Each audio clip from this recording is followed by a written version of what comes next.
The British royal family is currently navigating a period of significant upheaval, marked by health concerns, strained relationships, and deep-seated resentments.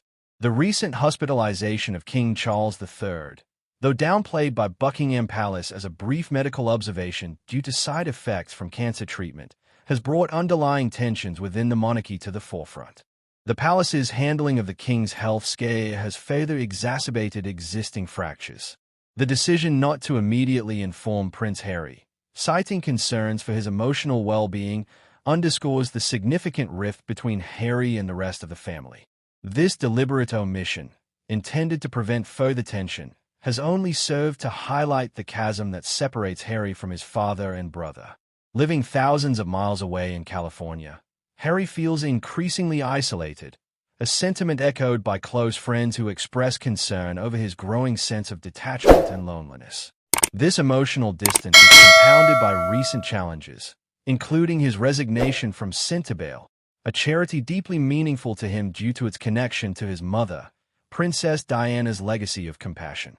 The internal conflicts that led to his departure have left him heartbroken and further alienated from a family he deeply misses yet feels unable to connect with. The strained relationship between Harry and the royal family extends beyond his father. His bond with Prince William remains fragile, a consequence of years of simmering disagreements and diverging paths. Even his previously close relationship with his cousin, Princess Eugenie, has reportedly weakened, highlighting the pervasive impact of the ongoing family feud. The widely publicized photograph of Eugenie with journalist Piers Morgan, for example, served as another point of contention, further illustrating the complex dynamics at play. This familial discord is inextricably linked to Harry's decision to step back from royal duties and forge an independent life in California with Meghan Markle. His absence from significant family gatherings, coupled with his growing distance from his father and brother, casts a long shadow over his future role within the monarchy.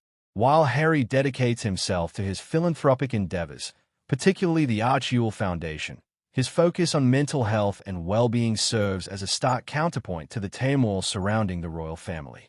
It represents a conscious effort to establish a separate identity, yet also underscores the persistent disconnect from his origins.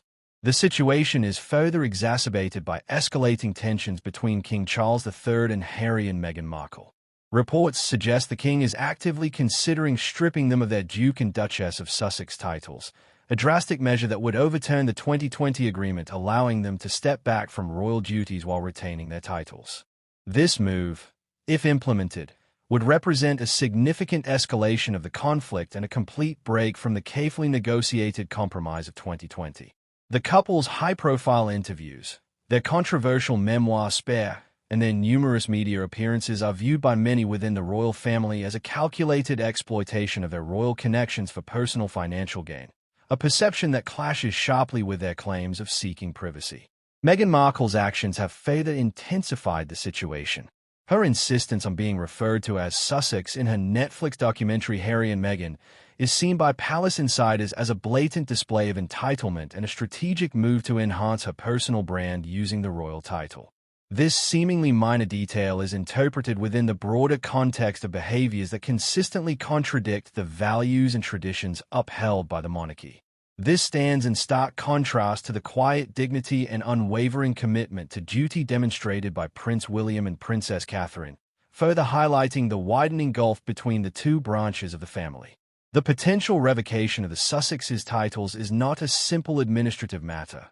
It requires a complex and potentially lengthy parliamentary process, adding another layer of complexity to an already fraught situation. Despite his own health concerns and the immense pressures of his new role, King Charles III is reportedly determined to take decisive action to resolve the crisis. However, Harry's growing isolation and apparent unhappiness during public appearances have fueled speculation about his role in the couple's ambitious endeavors and the state of his relationship with his family. To many observers, he appears to be a reluctant participant in Meghan's meticulously crafted public image campaign, a pawn in a broader strategy of ambition and self-promotion. The possible revocation of their titles is far from symbolic. It signifies a fundamental disapproval of the Sussexes' approach to royal life, prioritizing personal ambition and financial gain over duty and tradition. This action represents a deliberate gamble by the monarchy, a departure from the carefully negotiated compromise reached in 2020. The coming months will be pivotal in shaping the future of the Sussexes' connection with the royal family and their public image. Should reports of the king's decision prove accurate, the consequences will be far-reaching, profoundly impacting both the institution and global perceptions of the British monarchy for generations to come. The ramifications extend far beyond Harry and Meghan's personal lives, challenging the very essence of what it means to belong to royalty in the modern world.